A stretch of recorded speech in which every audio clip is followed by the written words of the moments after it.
Bismillah ar-Rahman ar-Rahim. Dans le cadre toujours du renforcement de l'enseignement des sciences de la vie et de la terre au niveau du lycée donc marocain, je continue donc avec la première unité, unité 1, la consommation de la matière organique et flux d'énergie.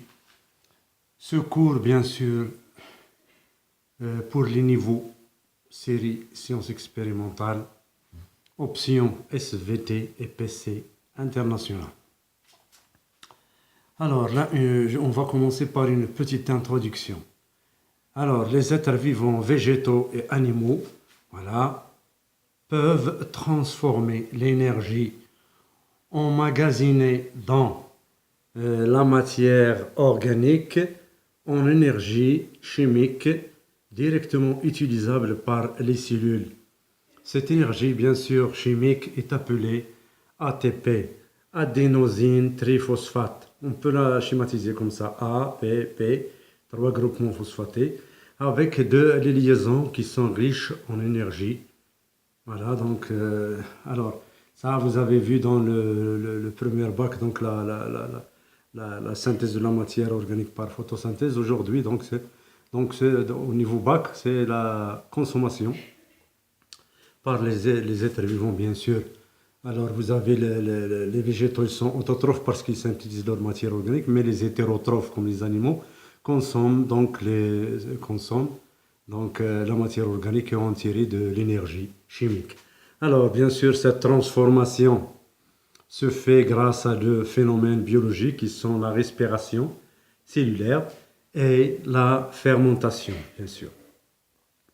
Donc, on peut poser deux questions à partir de cette petite introduction simple. Alors, comment une cellule transforme la matière organique en molécules d'ATP, Ça d'une part. D'autre part, comment une cellule utilise-t-elle les molécules d'ATP? Bien sûr, pour son activité, telle que la contraction musculaire qu'on va voir dans ce chapitre, bien sûr.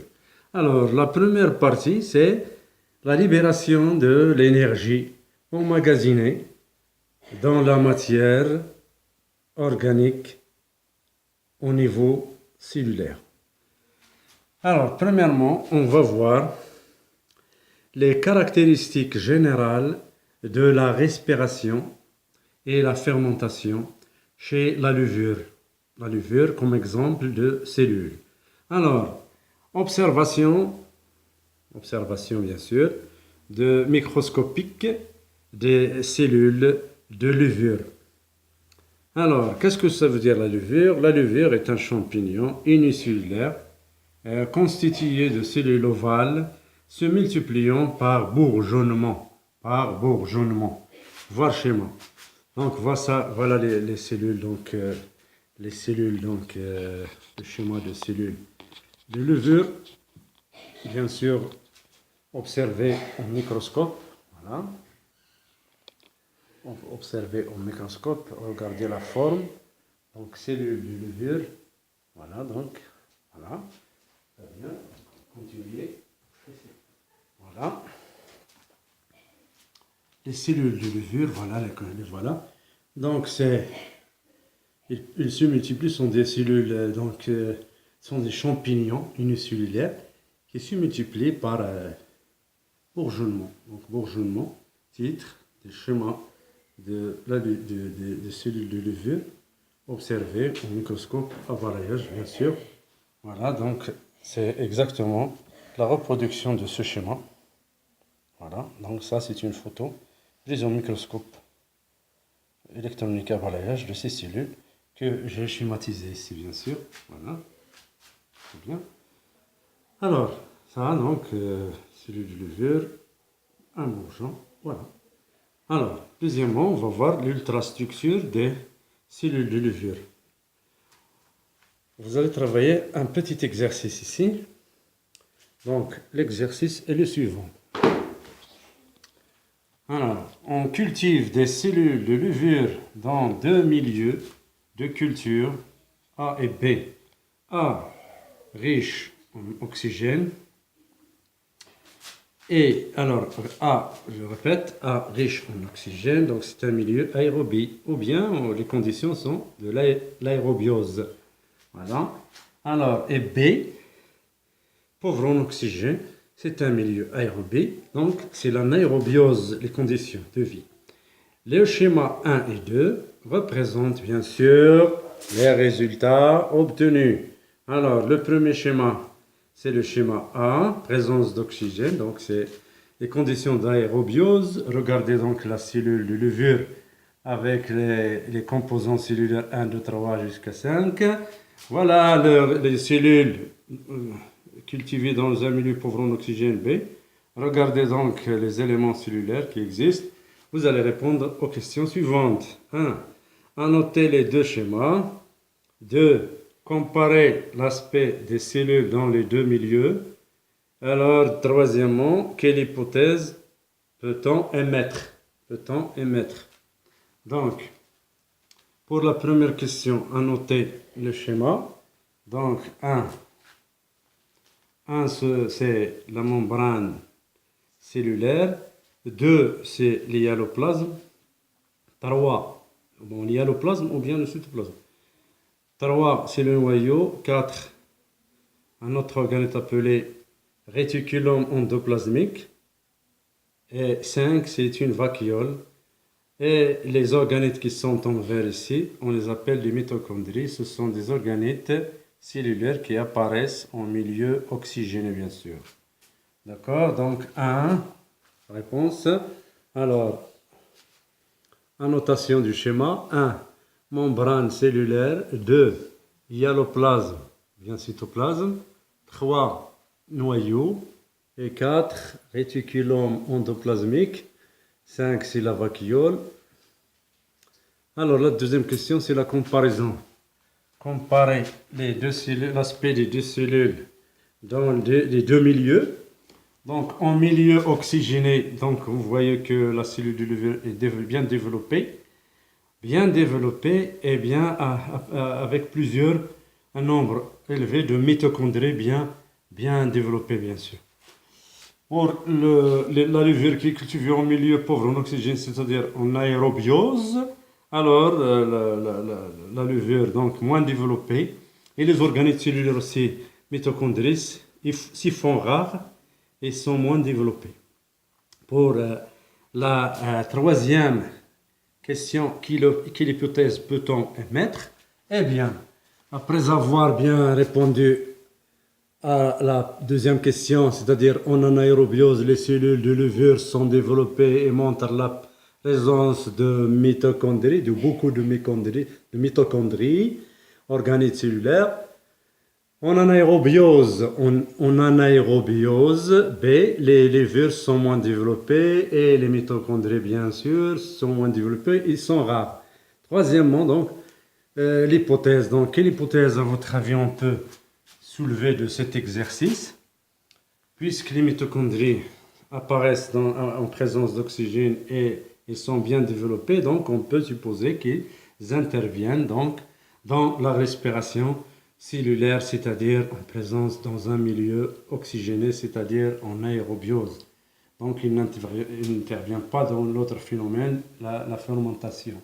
Donc, réponse, on peut supposer que les mitochondries apparaissent au milieu oxygéné, c'est-à-dire aérobiose. Donc, ils interviennent dans la respiration cellulaire et non en fermentation. D'accord? Alors, on va passer maintenant à la